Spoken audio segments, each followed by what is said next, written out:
அஸ்ஸலாமு அலைக்கும் வரஹ்மத்துல்லாஹி வபரகாத்துஹு. அன்பாத அனைத்து உறவுகளுக்கும் இனிய மதிய வணக்கம். அது இன்னும் உசுரோடு தான் இருக்குது. அது ஸ்டில் அலைவ். நம்ம தான் அதை பெருசாக கணக்கெடுக்கலை. ஏன்னா யுத்தம் காரணமாக. எது? எபோலா வைரஸ் ஞாபகம் இருக்கா? கொஞ்ச நாள் கொஞ்சம் சூடு பிடிச்சி போயிட்டு இருந்துச்சு. அதுக்கப்புறமா பார்த்தீங்கன்னா அது இந்த யுத்தம் வந்ததால் அது பெருசாக கணக்கில் எடுக்கலை. காங்கோவில் கன்ஃபார்மாக இந்த எபோலா வைரஸுடைய கேஸ் வந்து இப்போ 1561 அதிகரிச்சிருக்குது. அது போக 506 மரணங்கள் வந்து இப்போதைக்கு வரைக்கும் பதிவாகி இருக்குது. மொத்தமாக 506 மரணங்கள் பதிவாகி இருக்குது. 1561 வைரஸ் தாக்கப்பட்டவங்க கன்ஃபார்ம் ஆகி இருக்கிறாங்க, பாதிக்கப்பட்டவங்களாம். எபோலா வைரஸுடைய தாக்கம் இனி வரும் காலம் மீண்டும் அதிகரிக்கலாம் அப்படின்னு எச்சரிக்கப்படுது. குறிப்பாக கடந்த காலங்களில் பார்த்திங்கன்னா இந்த எபோலா வைரஸ் நோயால் மிகப்பெரிய ஒரு தலைவலி ஏற்பட்டுச்சு உலகளாவிய ரீதியில். அதே போல் பார்த்திங்கன்னா இன்றைக்கி யார் ஷுஹதா அப்படின்ற அந்த ஒரு கேட்டகரியை கொண்டு வந்திருக்காங்க தானே, யார் ஷுஹதான்னு சொல்லி இந்தியாவில். அது வந்து அந்த ஃபார்ம் நிரப்புறதுக்கான மெயினான காரணமே இந்த உலகளாவிய ரீதியில் நடக்கக்கூடிய சில வைரஸ் மற்றும் சில நோய் தொற்றுகள் அது காரணமாக அப்படின்ற ஒரு தகவலும் கிடைச்சது. தயவு செய்து ரொம்ப கவனமாக இருங்க. கடந்த காலங்களில் அவேர்னஸ் பண்ண மாதிரியே தான் மறுபடியும் சொல்கிறேன். முடிந்த வரைக்கும் உங்களுடைய பாதுகாப்பை உறுதி செஞ்சுக்கோங்க. எனி டைம் எந்த ஒரு பொருள் எடுத்தாலும் கழுகி சாப்பிடுங்க. அதே மாதிரி வெளியில் பயணிக்கும் போது தயவு செய்து முடிந்த வரைக்கும் இந்த நாட்களில், குறிப்பாக இந்த நாட்களில் சாதாரணமான ஒரு சமவெளியை சரி பேணுங்க. ஒருத்தருக்கு இருமல் இருந்தாலும் உடனே ஹாஸ்பிட்டலுக்கு போங்க.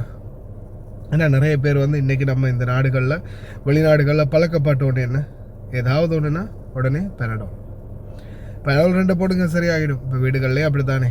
ஹாஸ்பிட்டலுக்கு கூப்பிட்டு போக சொன்னால் கூட்டிகிட்டே போக மாட்டாங்க. பெனடால் 2 பெனடால் போடுங்க சரியாயிரும் அப்படின்ற நிலைமையிலே தான் நம்மளை மட்டுப்படுத்தி வச்சிருக்கிறாங்க. ஆனால் அந்த நிலைமைக்கு நாம் ஆளாகக்கூடாது. ஏன்னா சில நேரங்களில் சில நோய்கள் வந்து நம்மளுக்கு தெரியாது எந்த அளவு அதோடைய தாக்கம் இருக்கும்னு.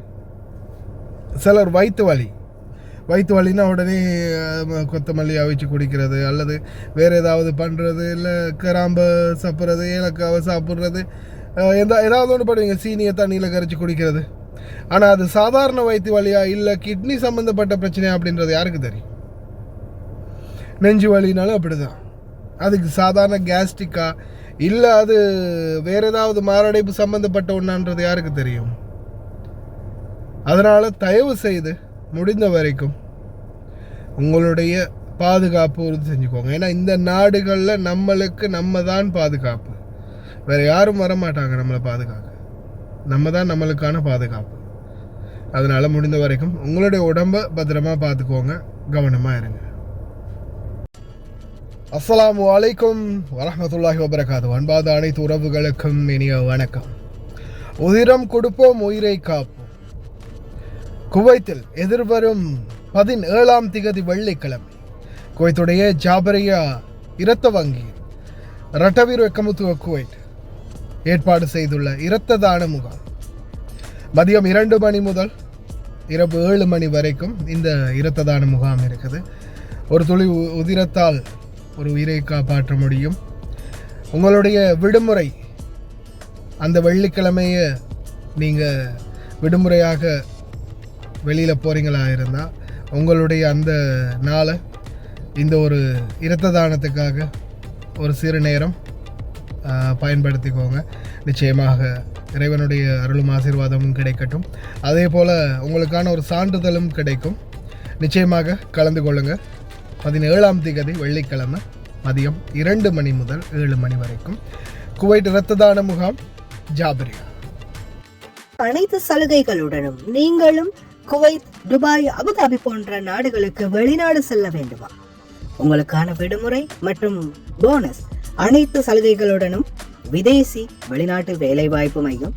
தொடர்புகளுக்கு இப்போதே அலையுங்கள் 0742 800800.